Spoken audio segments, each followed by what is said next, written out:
A special court in Bengaluru has granted bail to Congress leader Rahul Gandhi in a defamation case filed by the BJP's Karnataka unit. The case stems from advertisements published in mainstream newspapers ahead of the 2023 Karnataka Assembly polls accusing the BJP government of large-scale corruption during 2019 to 2023. These advertisements, titled Corruption Rate Card, labelled the then Chief Minister Basavaraj Bommai's government as a 40% Commission Sarkara. Rahul Gandhi was granted bail on security provided by DK Suresh, with the next hearing scheduled for June 30.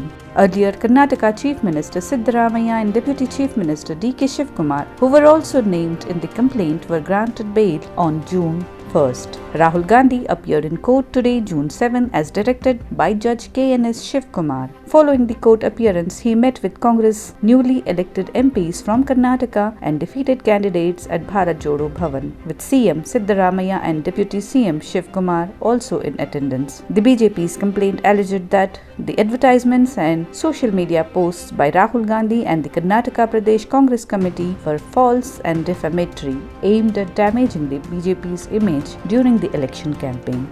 During 2023 elections, the Congress had published advertisement saying that BJP government is trouble in the government, and for each and every post, people have to pay money.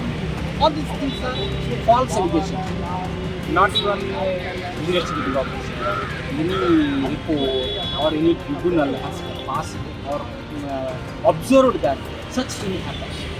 Knowing fully well that it's false allegations, they have published it.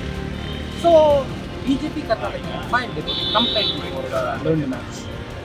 The magistrate took cognizance of the case and issued summons to all the activities.